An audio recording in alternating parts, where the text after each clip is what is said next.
So let's talk about some basic properties of the terms in AP. So our first property is if each term of the AP is either increased or decreased, that is if we are adding some constant value to each term of the AP, or we are subtracting the same constant value to each term of the AP, or we are either multiplying each term of the AP by some constant value or dividing it, then also the new sequence will be in AP. Let's try to understand this. If we are saying A1, A2, A3, so on up to AN, if these are the terms in AP, then on adding a constant value k to each term, A1 plus k, A2 plus k, A3 plus k, and so on up to AN plus k, then these terms are also in AP. Now, how we can say that if the first sequence is in AP, then its common difference will be A2 minus A1 or A3 minus A2. Now, let's try and see if these terms also have the common difference. So, let's say the common difference is D1. So, it will be A2 plus K minus A1 plus K. Now, on subtracting, we can see D1 is also equals to A2 minus A1. That is D.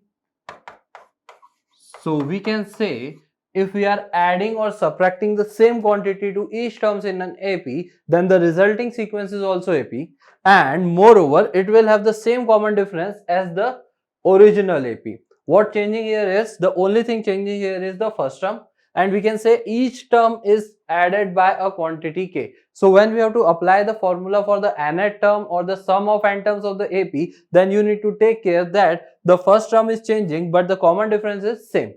Now,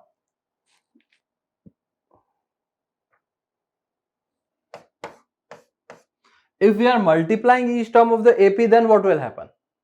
Then if we are having the AP A1, A2, A3, again so on up to AN, if these are the terms in AP and we have multiplied each term by a same constant value k, then the resulting sequence is A1k, A2k, A3k, and so on up to AN into k.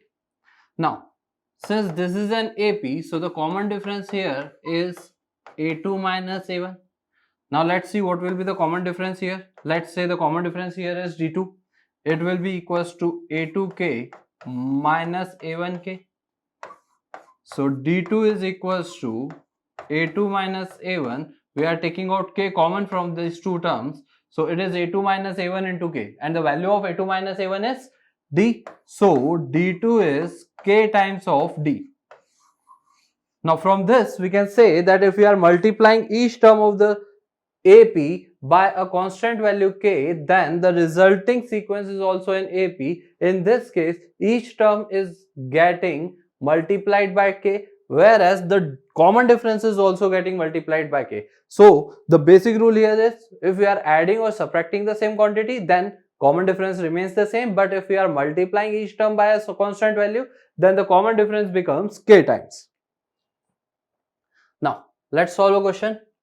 So we are given that consider an arithmetic progression and the series given is 5, 10, 15, 20. If each term of the series is multiplied by a constant real number k, then prove that the resulting sequence is also an AP. How we are going to do this is, so we need to take care that if this sequence is AP, then its common difference is 10 minus 5, that is 5. Now, the resulting new sequence, when it is multiply a constant number k, then it will be 5k, 10k, 15k, 20k, and so on. From this, let's find the difference of these two numbers. Second term minus first term, you would be getting 5k, 10k minus 5k, that is 5k. And from this, we would be getting 15k minus 10k, again it is equals to 5k. Here also it is 5k. So the difference between the two consecutive numbers is constant, hence this sequence is an AP. And what we need to take care is that the common difference now has become k times of the original common difference. Now it is given that the sum of the terms in an AP equidistant from the beginning and the last is equal. We have used the same concept when we were proving the sum of the n terms in an AP. मतलब कि शुरू से और आखिरी से जो number आएगा terms का उनका सम सेम रहेगा, मतलब पहला और आखिरी इन दोनों का सम सेम रहेगा, second term and second last in दोनों का सम सेम रहेगा, third term and third last in दोनों टर्म्स का सम सेम रहेगा. तो हम देख सकते हैं कि बिल्कुल रहना ही चाहिए, क्योंकि अगर हम एक एपी को लिखते हैं A plus D A plus 2d so on up to last term क्या होगा, लास्ट टर्म होगा A plus N minus 1 into D. तो लास्ट टर्म के पहले वाला सेकेंड लास्ट टर्म क्या होगा, ए प्लस एन माइनस 2 हो जाएगा वहां पर हमारे पास इंटू डी.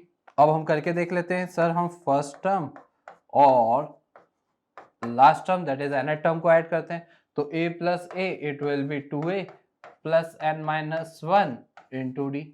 फिर हम क्या करते हैं, हम सेकेंड टर्म को ऐड कर देते हैं सेकेंड लास्ट टर्म से. तो वो कितना हो जाएगा मेरे पास, a plus D plus A plus n minus 2 into D. So this a plus A it will give me 2a. अब यहाँ पर भी मेरे पास d है, यहाँ पर d है, d कॉमन निकाल लूंगा तो क्या बचेगा, 1 plus n minus 2 into d which will be equals to 2a plus n minus 1 into d. So we can say first और लास्ट, सेकंड और सेकंड लास्ट, इन सभी टर्म्स का जो सम है हमारे पास वो क्या आ रहा है, सेम आ रहा है. नाउ अगर हमें कोई सा भी टर्म फाइंड करना है, nth टर्म फाइंड करना है, तो कैसे निकालेंगे. अगर हम देखेंगे कि मेरे पास कोई भी एक एपी है a1 a2 a3 so on up to an. अब मैं बोल लेता हूँ कि इसमें कोई भी एक जनरल टर्म ले लेता हूँ, पहले एक r टर्म ले लेता हूँ, फिर यहाँ पर r प्लस 1 टर्म ले लेता हूँ and so on up to an. ऐसे लिख लेते हैं. r टर्म के पहले वाला टर्म मेरे पास हो जाएगा a r माइनस 1 टर्म. अब इसमें अगर मुझे किसी ने बोला कि you need to find this AR from the formula of sum of n r terms या sum of n terms of the AP, तो जब मैं SR लिखूंगा तो उसका मतलब क्या होगा, उसका मतलब होगा फर्स्ट टर्म से लेकर, तो मैंने rth टर्म तक के सम ले लिया सारे टर्म्स का. मैंने ले लिया A1 plus A2 plus A3 plus so on up to AR, ये मैंने ले लिया. अब अगर मैं उसके अंदर क्या करता हूं, मैं बोलता हूं कि सर अगर आप इसके अंदर से इतना टर्म्स का सम माइनस कर देते हो, that is r minus 1 terms तक का सम अगर हम इसमें से सब्ट्रैक्ट कर देते हैं तो मेरे पास केवल AR बचेगा.